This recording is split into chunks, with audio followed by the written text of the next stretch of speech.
Hi guys, Danny here, and welcome to my review of the mod Botania by Vasky. You might recognize the name because it's the same guy who made Thaumic Tinkerer. If I'm right, he's not working on it anymore. He's completely focused on this mod. I think Thaumic Tinkerer has been passed on to two other people. And even though this mod is only in its beta stage and there's only a couple of items that's been added, there's actually just a few items that have been added. Most of these items are actually repeats of the other ones, different color variations and such. But it's already completely brilliant, and when I first played with this mod I knew I had to cover it right away. So yeah, let me get started. Okay, so the first thing you want to do when you get this mod and load up a world is to make yourself the Lexica Botania. This is the book, the guidebook that tells you all about all of the different items and plants and machines, I guess, in this mod. All you need to do is throw in a book with a sapling, and boom, you get one of these guys. Okay, now if you watch my review for any of the rotary craft videos, I'm gonna do something similar to that. Basically, I'm gonna go through the book and cover all of the items in the book while showing examples and things like that. So yeah, basics. First of all, we have the Lexica Botania, and like I said, just throw in a sapling and a book. And something else, if you read here, is basically if you go up to an item or a plant or any machine from this mod, there you go, that or that, what you can do is shift and right click with a book in your hand, and it'll open up the entry directly, so you don't have to, flick through the pages, go back, like, I don't know. So yeah, so that's pretty handy. Funnily enough, next one is mystical flowers, sorry. Basically, when you load up the world and when you walk around, you'll find loads of these flowers. They are everywhere. It makes everything look awesome, as you can see, and you can just find different clusters of these absolutely everywhere, and it's pretty awesome. And like it said, they come in 16 different colors. You can also grow them using bone meal, so if you don't find them, you can just there you go, I did create one. So yeah, you can just do that. Okay, as you can see from the picture there, this is a super flat world, so I can't really show an example right away. These flowers, you can pluck them to make mystical petals, and then you can crush the mystical petals in a pestle and mortar to create dye. So yeah, this creates a really easy way to create normal dyes. So if I just go to survival and go up to one of these plants, I'll just throw the mystical red flower down. I don't want to destroy any of these guys, they look too nice. Like that, as you can see, the flower was dropped. Throw the flower up here, get the petals, and then I can just put the petals with the pestle and mortar and get the dye. Whoops, throw that back there, just like that. Now the good thing about this dye is you can dye, you can use this like your normal red dye, so yeah, that's pretty handy. Okay, that's that. And next we have the Petal Apothecary. Now the Petal Apothecary is used to create the different plants that you're going to require to, do anything at all in this mod. And there you go, that's the Petal Apothecary. All you need to do is throw some water in there and different mystical petals from these guys, and then finally throw in seeds as a catalyst, and you'll get the item. There's different plants you can get, and that's in different sections of this book. And basically that's how you make the Petal Apothecary. So I'm going to show you make the Petal Apothecary in the next one, which is the Pure Daisy. Now the Pure Daisy is the most basic, as it says here, and the most important flower that you can have, that you will make, because you use it to make living wood and living rock. Living wood and living rock are used in most of the items and machines in this mod. And this is how you make it. The Pure Daisy is there, surrounded by 4 wood and stone like that. Leave it for a while and it'll do this. I started off with wood there, stone there, and the Pure Daisy converted the wood into living wood and the rock into living rock. Sorry, the stone into living rock. If I go into creative, Okay, so I'm going to show how to use the Petal Apothecary. First of all, fill it with water, just like that. Now, if you noticed, this is the recipe to create the pure daisy. You have to throw 4 mystical white petals inside of the Petal Apothecary, and then throw in a seed as the reagent or the catalyst, and you're going to get yourself a pure daisy. So I have that here, and 1, 2, 3, 4. You can see it spinning there. And then finally throw in the seed, which I was supposed to have in my inventory, but okay, like that, and boom, got myself a pure daisy. Destroy that, put that in. If I surrounded that with wood and stone again, it'll just create that. In fact, let me do that now so you can see that happening while I talk about the different flowers and such. So 1, 2, 3, 4, and okay, just get myself some oak. 1, 2, 3, 4. Just give it some time and it'll do its thing. So yeah, that's that. Now to the next one, which is the Runic Altar. Now runes are very important because you use them to make a lot of different things, and you make them using the Runic Altar.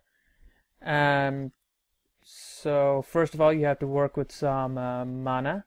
I'll talk about that in a little bit. And there you go, you need to use a living rock right away. So like I said, very important. You make the Runic Altar like so, using a couple of living rocks and a mana diamond or a mana pearl. I'll talk about that in a second as well. A total of 16 runes exist, 4 basic elements, 4 seasons, and 7 deadly sins. So you have water, earth, air, fire, spring, summer, autumn, winter, all of them by throwing them in the Runic Altar, and then using the rune as a catalyst. And finally the mana and lust, gluttony, greed, sloth, wrath, envy, and pride, which are the 7 deadly sins. And finally we have the Wand of the Forest. The Wand of the Forest is like the screwdriver or the wrench of this mod. You use it for basically everything. All you need to do is stick a couple of mystical petals on a few sticks, just like that. Any color would do. Like it says there, the colors there determine what color your wand is, so you know, pick and choose accordingly. Let's see, I'm gonna pick one. Botania. I'll just do a normal white one. So yeah, what you can do is right click on different items in this mod, and it'll tell you how much mana is in there. None of these flowers or items have mana in them, so you can't see. But once I get to the next section, we can see how to use it. So yeah. Okay, let's talk about mana. Mana is like the magical energy that you use to do literally everything in this mod. So next page. To first create mana, you're going to require a couple of plants. They're called the mana regenerating flowers, and there's 3 of them. And then you can store the mana, you can spread it around, do different things, you can make plants, things like that. But before I go to any of the mana manipulation ones, I should talk about the generating flora. Introduction to generation. Basically, there are a couple of plants, 3 specifically, flowers that create the mana, and they do so using different mechanics. Standard rule for mana reading is just right click with the Wand of Forest, and the mana will be stored in the closest mana spreader from the flower. So for that reason, you have to remember which flower is closer to which mana spreader, because they'll only go to that one mana spreader. So we have 3 right here. Number 1 is the Daybloom. This is the most basic one. All you need to do is place it down, and by photosynthesis it creates the mana, and it does so very slowly. So as you can see, all you need to do is throw in some mystical blue, light blue petal, orange, yellow, and seed. So yellow, orange. I think that's it. Nope, it was 2 yellows and an orange. I wasn't going to show this, but since it's the most basic one, I think I should. So blue, yellow, yellow, orange, just like that. And then finally the catalyst, which is the seed, just like that. And there you go, you get yourself the plant. Now, like I was saying, the Daybloom creates mana using photosynthesis. If I right click with the this wand, you can see how much mana is in it. You can see the bar increasing slowly, just like that. And if I just hover over it with an empty hand, I don't see anything. If I hover over it with a wand in my hand, I'll see the unupdated one. If I right click, there you go, the Daybloom is completely filled with the mana. You can, have more of these, and it's generally a good idea, like it said in the book, because just one of these doesn't create and hold much mana, so you're gonna want to get a good amount of these guys. Okay, there you go, my flower army. And if I just right click on any of these guys, you can see that they've nearly all filled up, so that's good.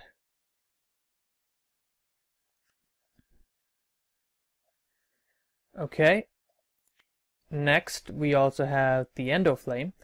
The Endoflame is, in my opinion, the best one to use. Basically, the Endoflame Flower will absorb any combustible items or blocks dropped in the vicinity of the flower, so wood, coal, things like that, and it will generate mana by burning up the fuel. And there you go, to make it, throw in all of these plants, and as it says here, not niter, Thaumcraft reference, and you get yourself an Endoflame. So if I get myself the Endoflame, which is right there, just there, right click with the wand, nope, not creating mana by itself, while these guys are completely full of mana. So to use that, what you need to do is get some combustible material. So for the time being, I'm just going to get some coal and just throw it close by. Close enough? Nope, not close enough. Taking it? No, you're not. Okay, after a bit of fiddling, I couldn't get it to work. But like I said, this is very much a work in progress mod, so a few mistakes can happen. Now this might just be a bug for me, because I think I read somewhere that it was working for other people. There was one more thing. In the recipe, you use a mystical red petal, mystical brown petal, mystical light gray petal, but then you use a brown mana petal and a red mana petal.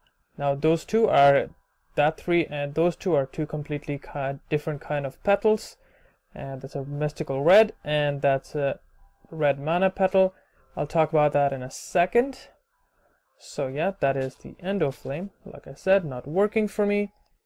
And finally we have the third one, which is, I'll just get one there, these guys, the Hydroangeas. I hope I'm pronouncing that right. Okay, shift right click, right there. While you can create mana easily using the Daybloom, sometimes you need to create more mana without using any fuel, and that's where the Hydroangeas come in. They basically devour adjacent water source blocks to create mana. Now it does have a cooldown timer, so you can't create a lot of mana right away, and you just use 3 normal mystical blue petals and a mystical pink petal, so you don't need to use any mana petals. Now this is sort of tricky, because to use this you need to make it adjacent to the Hydroangeas. Okay, there you go. And there is always the chance that the Hydroangea will be broken by the water. So if I right click, there you go. Bit more. Okay, Okay, so as you can see, nice amount of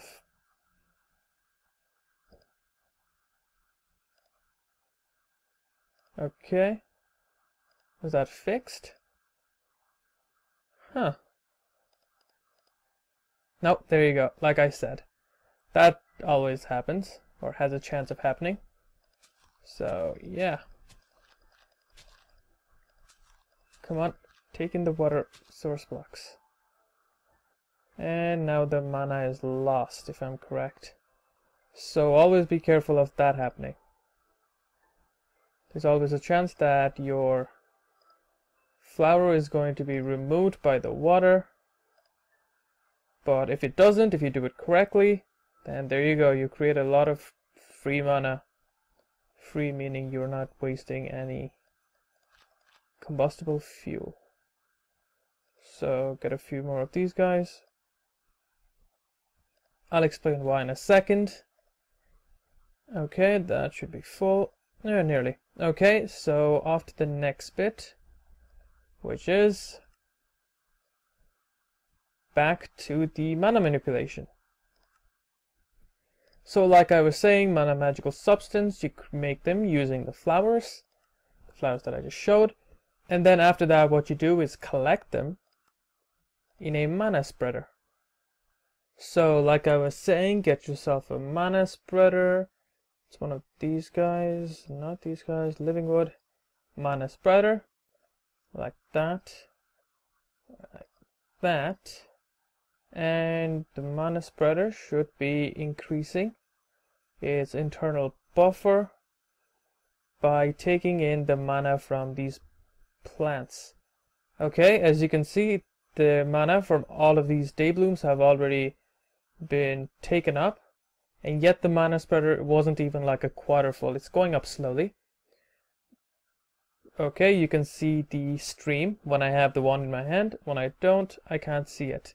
Now, even though there's a very small buffer in the mana spreader, we need to find a place to hold all the mana. And for that, we use one of these guys, the mana pool. The mana pool is basically a mana storage system. So you can use the mana spreader to shoot the mana, in a sense, laser beam the mana into one of these mana pools. A couple of living rocks, just like that. And then you can use the mana pool to not only store mana, you can also use it to create various items. For example, you can throw iron in there to create mana steel ingot, using a tiny bit of mana. Ender pearl to create mana pearl. You create mana diamond, throwing in a normal diamond. If you remember, the mana diamond and the mana pearl was in the recipe for one of the items that I showed at the start.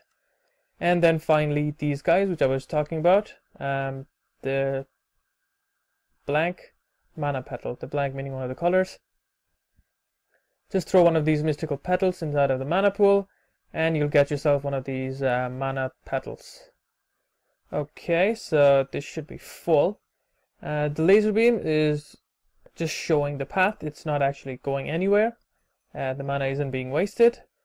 So what we'd want to do is take the mana and put it inside of this mana pool. And there you go. Even though I'm not holding the wand in my hand, you can still see these little streams. There you go. It stopped now. It's like some sort of wave, but that was just streams of mana going from the mana spreader. There you go. That's just the laser beam showing the path. Without it, we'll still be able to see the mana going from the mana spreader into the mana pool. So if I right click on that, there you go. Just there, we saw it there. And then we can see that the mana pool has now some mana inside of it, and it contains a tiny bit of mana. Now with that tiny bit of mana, I won't be able to create anything at all. Maybe a mana petal. As you can see, tiny bit. Okay, so after a bit of fiddling, I got the endoflames to work. Okay, if I don't hold anything in my hand, we can see the mana going from that mana spreader to that mana pool. I threw in a good bit of wood in there, so let me just throw more in. And these guys should burn through that as well. Yeah, they're all burning, as you can see. And now they're creating a lot of mana, as you can see from this mana pool. So now to show you guys the other thing about the mana pool, maybe make some mana steel. I don't think I have enough to make mana diamonds. I think that's what they're called. So if I just take a piece of iron and a piece of diamond, well, one diamond, okay, that, and if I throw the iron there, boom, get myself mana steel. Don't fall off again. Diamond, there you go, mana diamond. There you go. And now if I just get more combustible material, I can have that going for a while. Okay, there you go. Take the wood. Okay, and throw the wood away. Because the coal should last longer, because it's said in the book that it depends on how long the fuel lasts. So yeah, there you go. That's for the mana pool. You can also get the mana petal, like I said. All you need to do is get a petal, one normal mystical petal, and there you go. And then you get yourself an orange mana petal, depending on the color you use. And just like that. Okay, so back to the mana spreader page. Okay, not there. Like I said, you use it to send mana across from the producers to some sort of store. You can change the directions by shift right clicking with the wand of the forest. Now this is really tricky to point in the right direction. Okay, well, I think it's pointing to... No, come on. Okay, wait, no. Okay, come on. This is really tricky, like I said. I haven't actually got the hang of it. Okay, so pointing down, pointing that way. Okay, I think I've got it. Depends on... It switches to the opposite side of where you point. So... No. Okay, that's annoying. I'll just put down a new one. Okay, and that's sending its mana again. That was really annoying. I could not get it. Send your things across as from the generating flowers to some sort of pool. The beams, as in the beam when I'm holding the wand of the forest, that is just there to show the direction where it's pointing. It's not actually sending its mana unless it, you can see the pulse. So if you wait a couple of seconds, there you go, that sends its pulse along. That is the actual travel of mana. There you go, that's the travel of mana. While I'm not holding the wand of the forest, that's not actually the traveling mana. That is just showing where the direction is pointed. Okay. It only fires one burst at a time, and the other one goes only when the first one hits its target. After a while there will be a loss of mana, and you can see that it becomes thinner as it goes. You can also apply these mana lenses, which is what I wanted to get at. And normally you just make the mana lenses like so. You can dye them with different colors, or with the mana pearl to make a rainbow tinted one, which is what I have there. So every different traveling mana is a different color. Okay, if I just put one there. Okay, these are only for aesthetic reasons. You don't put them, they don't do anything special. They just change the color of the mana pulse. There you go, it just looks really pretty. That's pretty much it. However, you can get mana lenses that actually have some kind of magical effect as well. Okay, first we have the mana bore, the mana lens bore. I'm just going to call it bore. Basically, with the mana lens bore, the mana pulse can break blocks between the sender, which is this guy, to the receiver, which is that guy, but it uses up the mana. And you make it by using a mana lens and these runes. Now I haven't talked about the runes, sorry, I haven't shown the runes. I have talked about it, I will in a second. After first talking about a bit of these lens. So we also have bounce, that allows it to bounce off walls rather than dissipating on collision.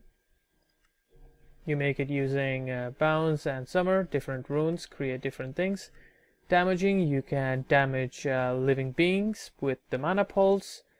Efficiency, you know, it stops or slows down the loss of mana. Gravity, the mana travels in a arc. Potency, larger mana travel, but more loss. Resistance, increases the amount of time the mana burst can go without starting to lose mana. Velocity increases the speed, but it starts to lose the mana a lot faster. And we also have the mana void, which is a block that just, you know, wastes the mana, so to speak. So, whoops, it's night. That's no good. So if you just take the mana void there and put it there, all that really does is the mana is wasted as it goes from the mana spreader into the void. We can see the destination as it says there, mana void, and there you go. The mana void just absorbed the mana and it didn't go into the mana pool. Break that, and now it's focusing on the mana pool again.